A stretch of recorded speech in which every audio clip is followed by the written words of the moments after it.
Tell us a bit more about what he said, but try not to swear. Good evening to you, Max. Indeed. Well, it was very expletive-laden, this telephone tap, and I can read it to you here, obviously, without the colourful language. But he says, Berlusconi, this is, they can tap my telephone calls. I don't give an expletive. I'm getting out to mind my own expletive business from somewhere else, and I'm leaving this expletive country, of which I'm sickened.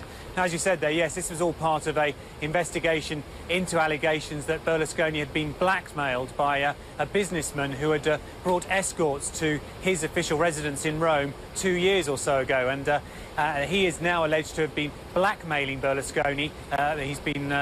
Who was offering him €500,000 not to tell police and prosecutors that Berlusconi knew escorts were arriving at his official residence. And this led to the arrest of this businessman yesterday and his wife. And the hunt is on for another man who actually is out of the country, is believed to be in Brazil. But as I say, yes, all part of this investigation, which revolves around Berlusconi, who, as we know from the past, does have a rather colourful reputation. Yeah, and that's why it's sort of less shocking, I guess, than it would be if it was another European leader. But in terms of the tape, has he, what's he said about it? What's he accepted about it?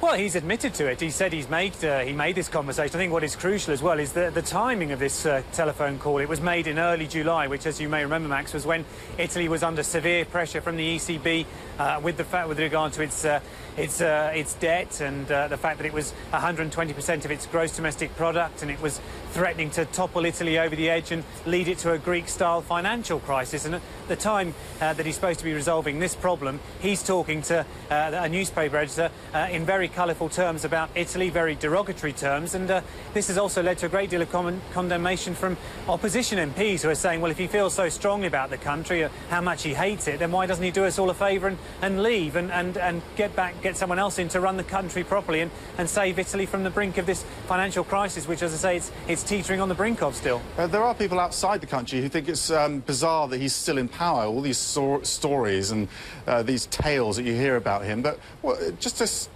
describe just what Italians think of him. You know, the economy is in a really bad state and their leader is embarrassing them, isn't he?